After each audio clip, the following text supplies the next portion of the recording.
Ici, on a plusieurs activités qui sont organisées de la première à la réto, mais en fonction des années avec lesquelles l'équipe travaille, on n'aborde pas les mêmes sujets. En première année, on revient avec les bases de la puberté. La puberté, c'est quoi?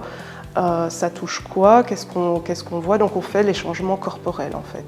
Chez les plus grands, on va avoir ce qu'on appelle les brasses larges, où là, on part exclusivement de leurs demandes, de leurs besoins. Apprendre à voilà ce qui est acceptable, ce qui ne l'est pas.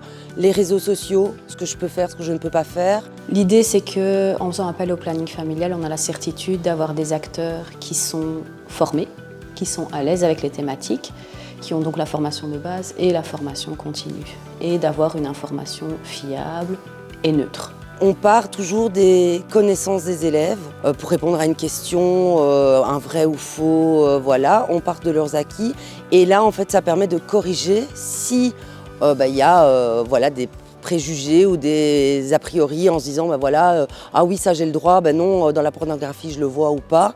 Mais non, on leur explique que c'est pas comme ça et donc on part vraiment de l'image que les élèves ont du sujet en fait. C'est ça l'avantage de partir avant tout du ressenti et du vécu que les personnes nous apportent, c'est qu'on est sûr que ce qu'on va leur dire, c'est adapté à leur niveau de développement. On ne va pas venir leur imposer des choses qui ne sont absolument pas en train de vivre.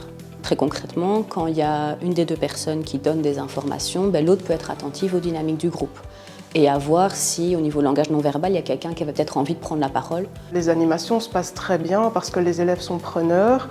L'école, comme c'est dans le projet d'établissement, les parents sont au courant qu'il y a des animations EVRAS qui sont faites dans l'école et jusque maintenant, on n'a pas eu de retour spécialement négatif par rapport à ça, quoi. Collaborer avec eux, c'est une richesse parce qu'ils ont des connexions que nous, on n'a pas. Donc c'est beaucoup plus facile en termes d'organisation. C'est aussi une ressource parce que les élèves savent qu'à l'intérieur de l'école, ils peuvent retrouver la personne du PMS qui a fait l'animation.